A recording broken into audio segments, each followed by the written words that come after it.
Hello, everybody, and welcome back to The Advisor with Stacy Chillemi. Today, I'm very excited because we have Herb Kagano here, and he is an author, and he is the CEO and founder of Aspiring Growth Advisors. Yeah. And he is here today to tell you a little about scaling. And there are many companies out there who struggle with scaling, don't maybe understand some of the concepts. And there are also companies out there that make over $1 million that want to make $5 million or $15 million or $50 million, and they're not sure how to get to that next level. Well, he's here and he's here to help everybody from coaches to big corporations who are growing and want to continue to grow.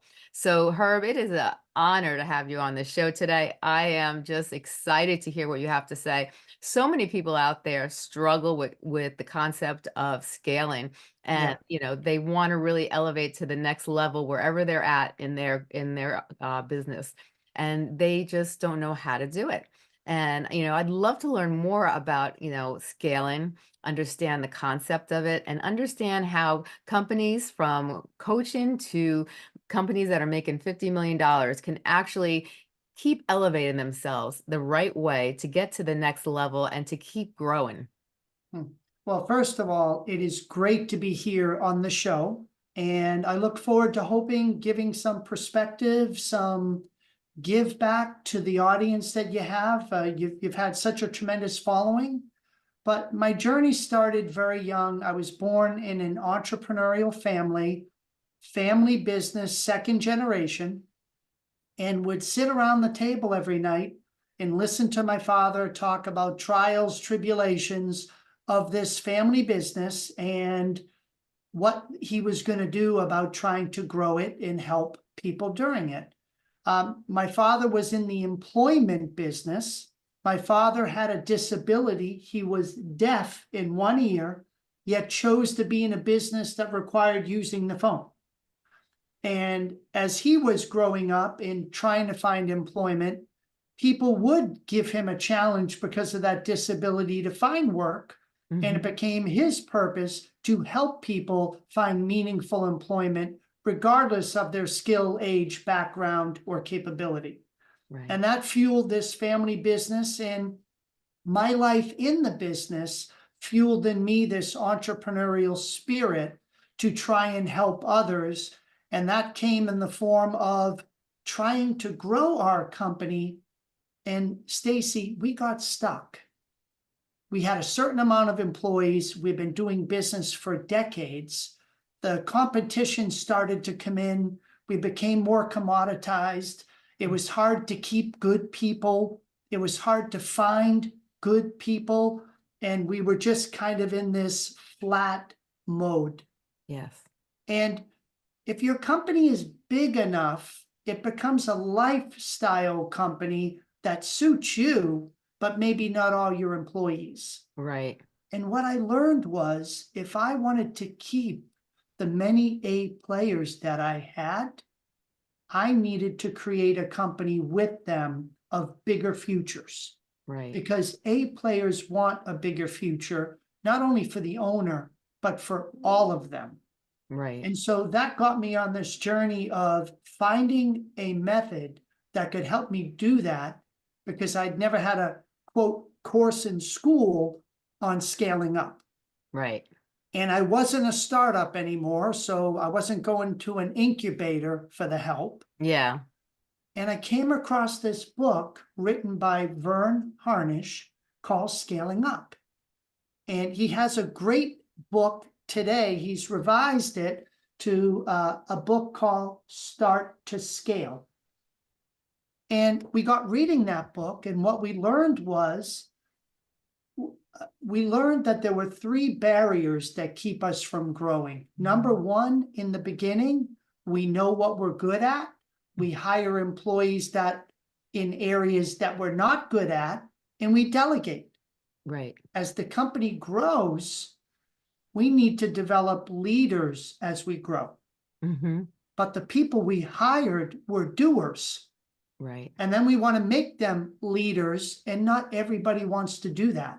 Yeah. So we get frustrated, we lose some people. So the ability to go from being the company brand, the top salesperson of the company, to the top developer of your staff into leadership talent is a pivot. Yes. And not all owners understand how to do it or have the right mindset for it. Right. Second thing was scalable execution. What I mean by that is if you have more people, more clients, more products, more locations, the ability to build an org chart where everybody understands the right communication channel, Mm-hmm. the right decision making within that org chart Yeah. becomes complex and it becomes very dysfunctional if not done right. Right. So we have to help you with scalable infrastructure, leadership development, and the final barrier is market dynamics.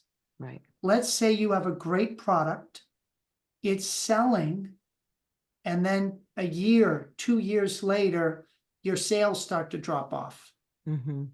And yet you don't want to change because the product's been so good, you're afraid if you change it, you'll have nothing. Right. So you do nothing. And then you get commoditized or replaced, or a new entry comes, somebody new comes in.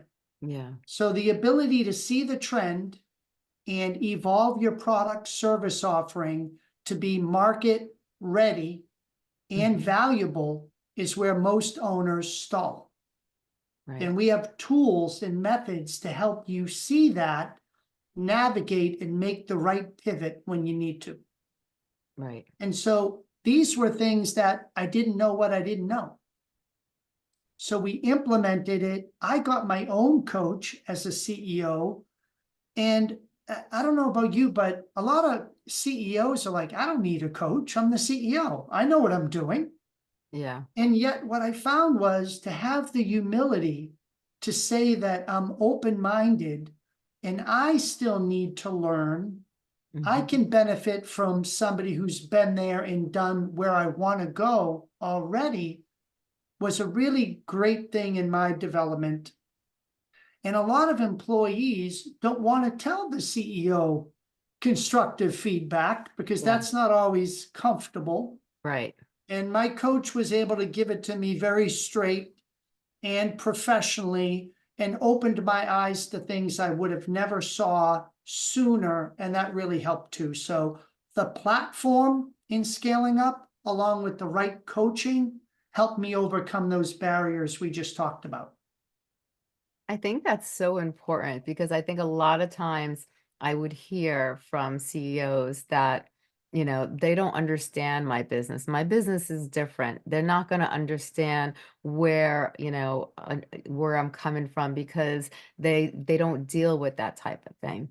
I would hear that from a lot of doctors in practices. They would Hmm. say they don't understand the medical field, or I would hear from a CEO, they don't understand the electrical industry. It's not, they're not going to get it. We do things differently, and that's a common thing that I hear. But then I see a lot of businesses doing the same thing that they did 3, 4 years ago, even Yep. 10 years ago. And they're still running their business in the same fashion Yep. where times are, really changing. And when we did a survey, delegation really hit as a very popular topic, and being able to delegate, because that was an obstacle that a lot of businesses said they had when it came to running a profitable business, to, really understanding how to delegate and how to scale. Those were two issues from all ends of the market, whether it was a starting business to a multi-million-dollar business, or a $7 million business, or a $50 million business. Those were two things that a lot of them had issues with.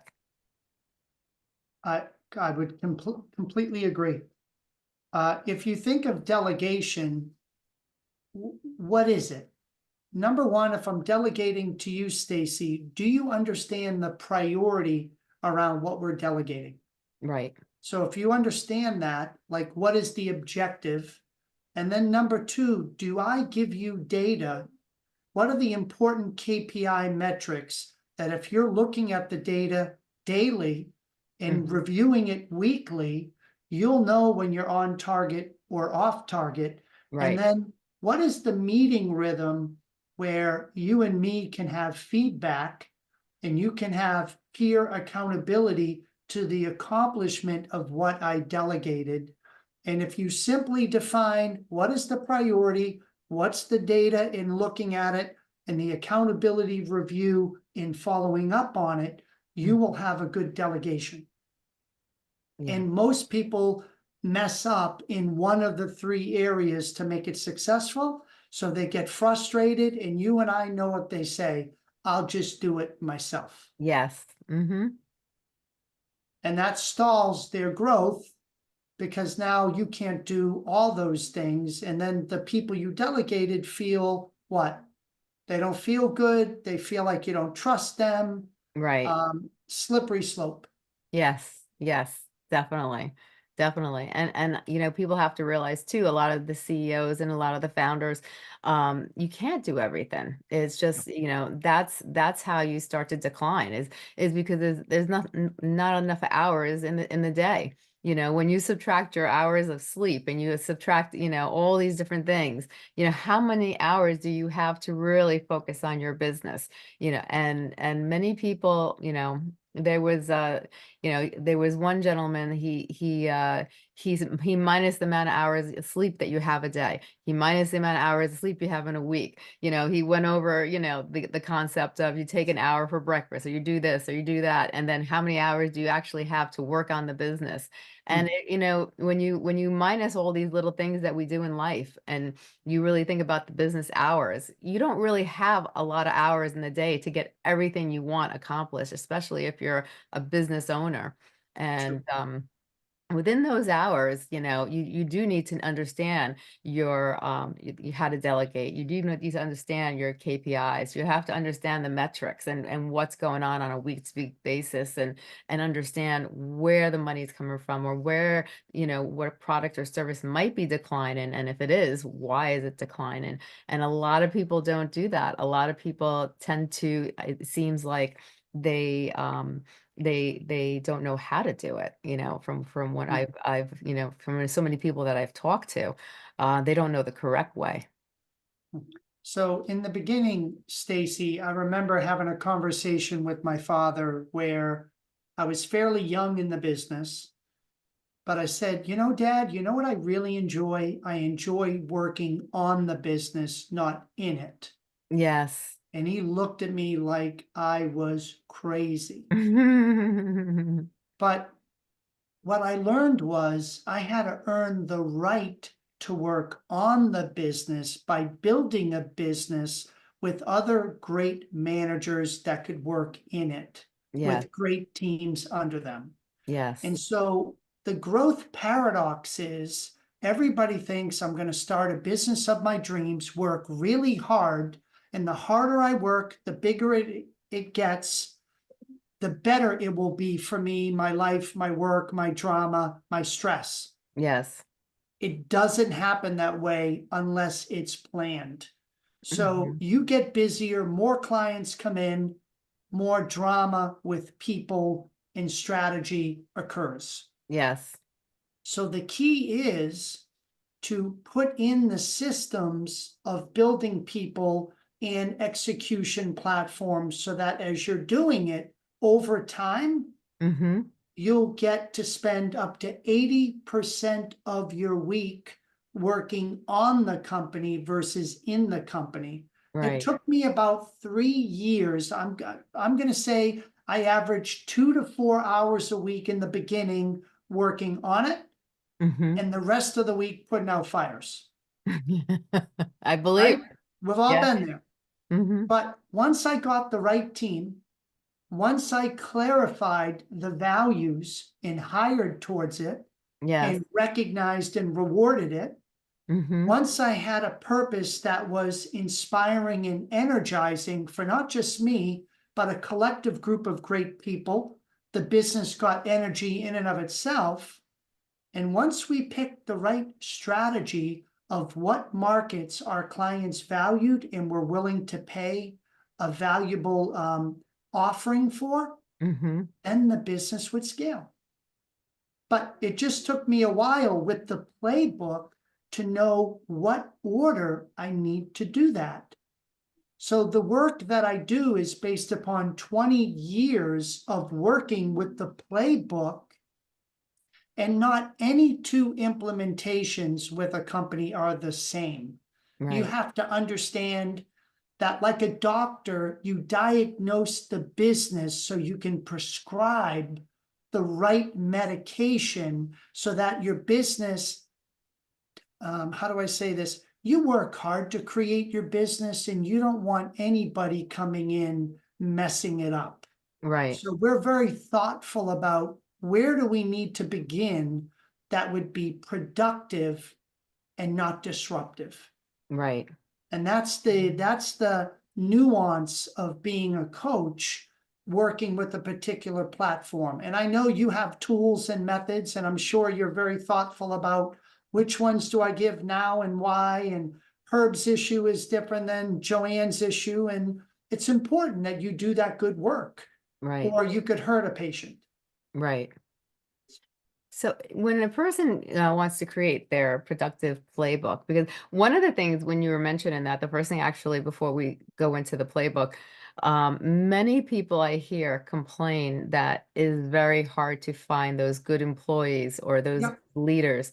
Is there a way? Because there are people who say that there's certain methods you could use and advertise, like when you're interviewing them, talk about the core values, see if they meet their core values, meet up with the business core values.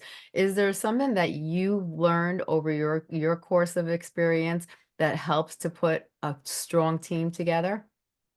Yeah.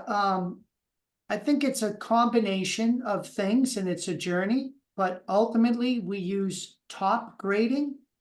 And Topgrading is a book by Brad Smart, and it Hmm. was used by Jack Walsh at GE in a lot of their success over the years in hiring and developing people. Yeah. But the short story is that we uncover the values, we uncover the purpose, we put in our job ads those words because they're magnetic to the candidate that would have them. Hmm. And then we interview with those particular values and other things, technical skills, experience, and we make sure we have all of them. And then we onboard people with the proper education so that when they come into the company, they know why we act and do the things that we do. And because they're aligned to it, they enjoy doing those things so much more together. Right. And then our performance reviews have elements of the value and purpose review in the overall performance review. So we keep recognizing those people that are living it even more. And you'll find that over the course of a year or two, you're going to be recognized as the best places to work. Your Hmm. turnover is going to go down. Your employee referrals are going to go up. Your Right. client referrals will go up because they so enjoy working with your great team. Yes. A simple story, when I first did my A player rating in the company, I have a very simple question. Stacy, look at your org chart, Hmm. and I want you to look at each person and ask yourself, knowing what you know today, would you enthusiastically rehire that person? Right. If you would, make them an A. If you'd hire, but not enthusiastically, make Hmm. them a B. And if it's neither A or B, they're a C. Right. So if you have 10 employees and only 5 of them are enthusiastic rehires, you have a 50% A player rate. Right. And your goal is to get to 80% or more. And I'm going to tell you why it's so important for an owner in scaling. When I first did this, it was in a small division of 25 people. Right. My A player rating was 38%. Wow. Now, here's the important part. What if I scaled from 25 to 150 people, Hmm. but with a 38% A player rate? what would I be scaling? Drama. Yes. The less A player rating your company has, I found, the more drama you're dealing with. So Makes what I sense. tell my clients is that we need to get that right now, and Mm-hmm. then we scale an 80% A player rate and beyond, and your journey becomes that much quicker, better, and more fulfilling for everybody. Yes. But for 20 years, I was scaling drama, Right. and I didn't know why. And now we have the tools to help bring that down. I love that. I love that. That's a great way to really weed out the people in your company that really aren't assets. You know, they're more pulling down the company than they are helping to build the company up. Yeah. Now, in fairness to people, the perspective that I shared with our leadership team was we want to screen in versus screen out. Right. And I'll tell you why, because I don't judge values. Your values can be different than mine, Right. but they're equally wonderful. Mm-hmm. So if I screen in somebody that you and me are not value aligned, Mm-hmm. and they don't feel like they're an A player because it's just not them, Right. I'm, as a human being, I'm doing them a disservice, and they deserve to find the culture where they can be the A player in. Right. And that's the way I look at it. Help everyone get to that A player spot, Yes. wherever that is for them. Oh, I love that. I love that.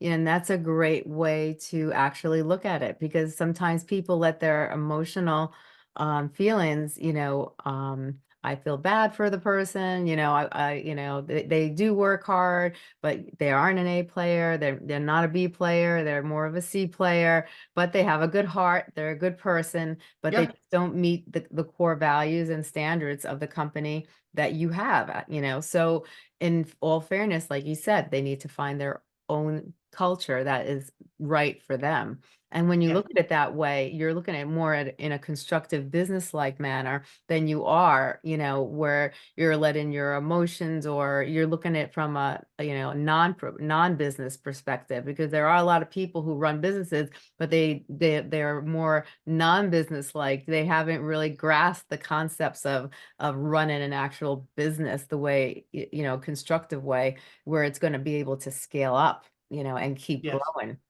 Yeah. And And when you talk about the playbook, now, can you explain more about what the playbook is and how you can create your playbook for your company to help your company grow?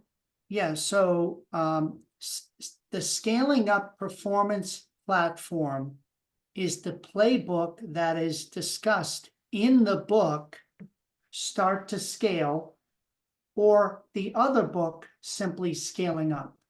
So for anybody looking to get a introduction into what is the scaling up performance platform, this is a great thin book, but great book to kind of get you started.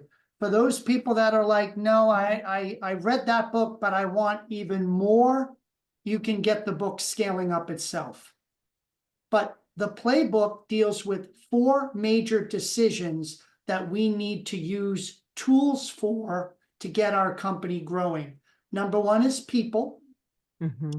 That A player rating, if you got people drama, by the way, employee people, client people, supplier people, or even partner people. If you have drama in any of those, our people tools help you deal with that and eliminate it by making a system that gets you better at making better people decisions. Right. Strategy tools, your sales are off, your margins are down, your industry's growing 10% a year, you're only growing 5. Right. Somebody's eating your market share. Mm. And we have strategy tools that help you make better decisions with strategy so you're positioned to grow your revenue and margin. Execution. Do you know anybody who works more than 5 days a week? More than 10 hours a day? but has very little profit at the end of the year to show for it. Right. Yes. That's an execution decision. And we have tools that help you identify how to build better execution with your team to build a better bottom line. And the final one is cash. If you don't have enough cash, number one, you can't stay open, but more importantly, you can't grow. Yes. And I'll give you an example. You met a wonderful executive and you're like, oh, I would love to work with Jane. If Jane was ever available, I'd hire her in a minute. Yes. Jane calls you next week and says, Stacy, I'm finally available. And you look at your bank balance and say, I can't afford her. So opportunity cash for a scaling company is so important. Yes. And so we want to help you build not only profit, but cash. Those two together ultimately translate into valuation. So a business owner takes 100% of the risk. We want to build the valuation of your company so that if you ever sell it, and you don't need to, but if you ever did, you're building value in all the years of hard work you've put in. Right. So those are the 4 areas that we work on. And then we create a simple 1-page plan, which is really your vision of how you're going to grow the company over the next decade on 1 page. And it's so simple that you can share it with every member on your team and they get it. So you Right. have alignment, you have focus, and you have clarity on where the heck is the company going. Right. Because most A players want to know, where is this company going if I'm going to stay here? Right. And now we have that. I like that. I like that. Now, is it when you have everyone on board and everyone is growing, when it comes to scaling, a lot of people are afraid to scale, and they're afraid to once they get to a certain point, because their business is growing, they may be a little bit plateaued, but it's stable.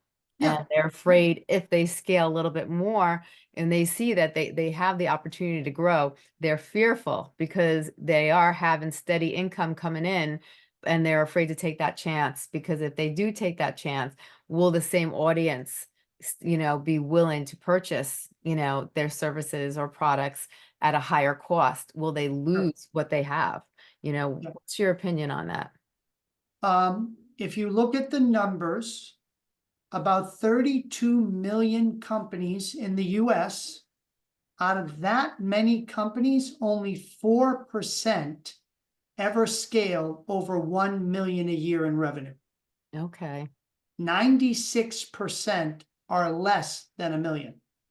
Wow. You know what's even scarier? 1/2 of 1% ever make it to 10 million or more. Wow. So it is not easy to do it, and there's risk. Yes. But I'm going to tell you the simple question you have to ask yourself. Why do you want to do it? Because if your why is not strong enough, Right. I wouldn't take the risk. And I had a business owner recently that said they were 5 million, and in 3 years they wanted to be 15 million. Yes. I said, okay, exciting. Mhm. Why? Could not tell me why. And I said, okay, do me a favor. You need to go sleep on why you want to do 15 million. Right. And then if that's compelling enough to you, give me a call back. Right. But if not, I just wish you well, but you need to really think about that. Yes. He thought about it, called me back, and next thing you know, he had a child that had a development issue and required special education.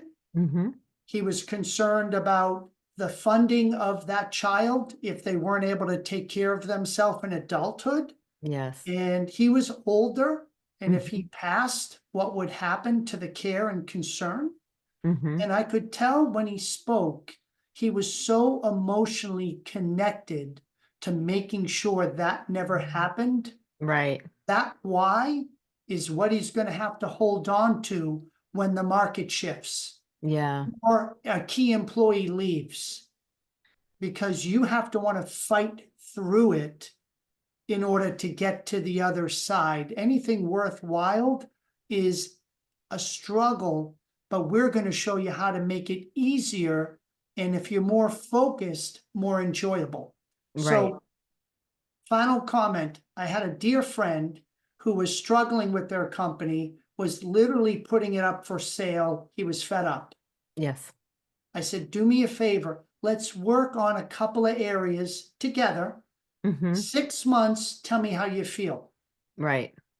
After 6 months, maybe 9 months, he fell back in love with his company again because he knew how to hire better people. He knew how to give them better clarity on their priorities and feedback and support. He knew what the strategy was that clients were willing to buy. Right. And now he built a business of his dreams, will not sell the company, and just is re-engaged to want to build it to a new level, Right. which to me is so much fun. That's what it's about. Yeah.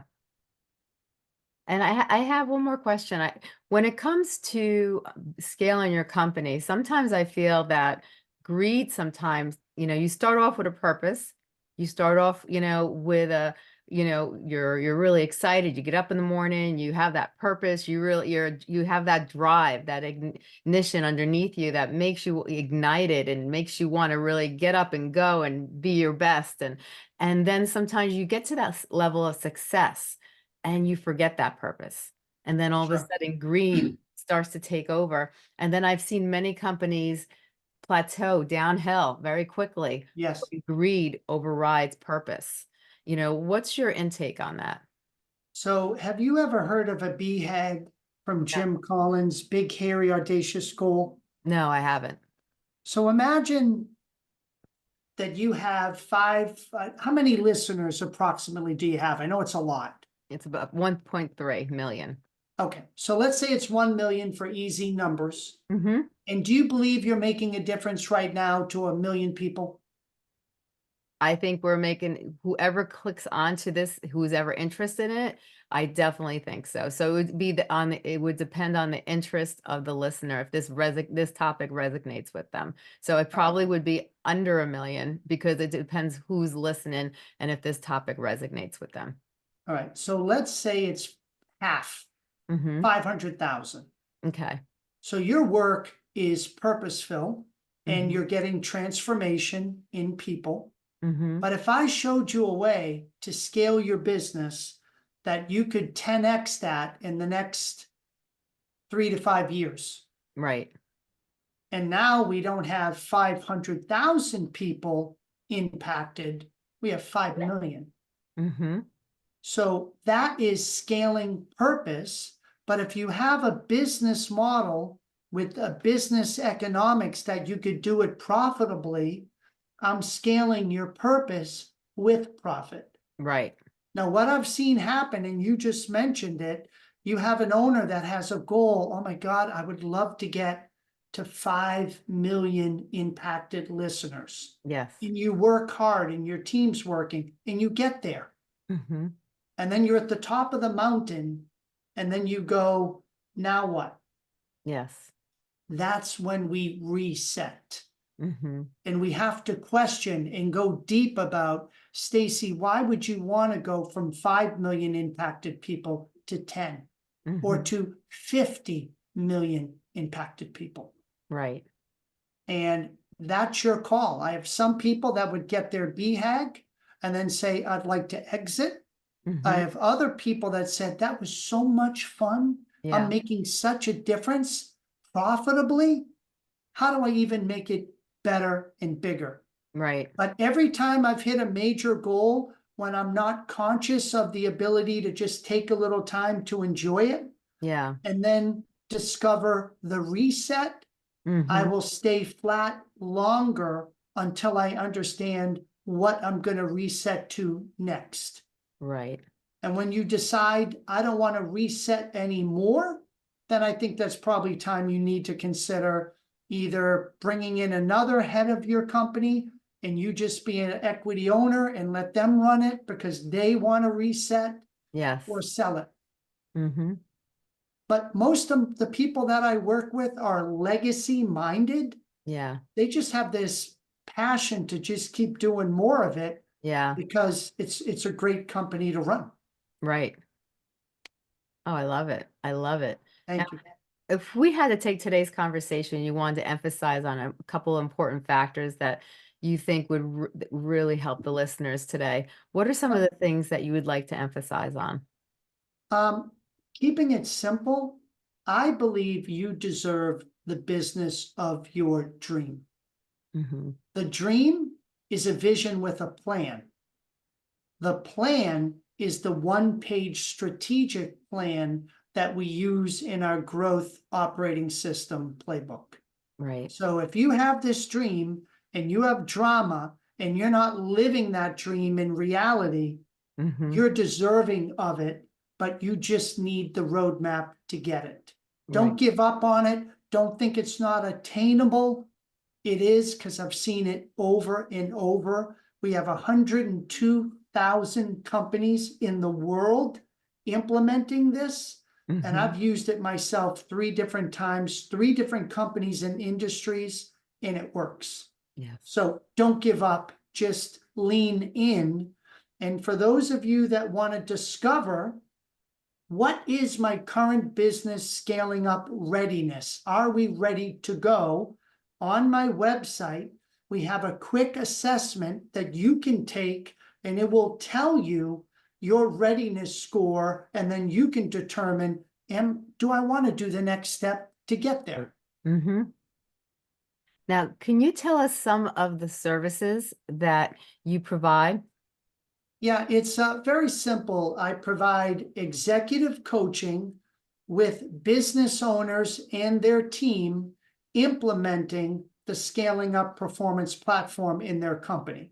Mm-hmm. As a result of that, I provide education on scaling up, executive coaching on implementing scaling up, and then I do facilitated quarterly and annual planning to help you update your strategic plan that you're going to implement with your team. Oh, I love it. I love it. Now, where can people find you? Yep, you can go to Aspire Growth Advisors with an S.com. See me right there. And on the home page, you'll see the link to discover your business readiness score. And happy to have a coaching conversation after for those that want to talk about what that score means for them. Oh, I love it. I love it. This has been amazing. I think today was a great conversation. I think you hit a lot of really great pointers.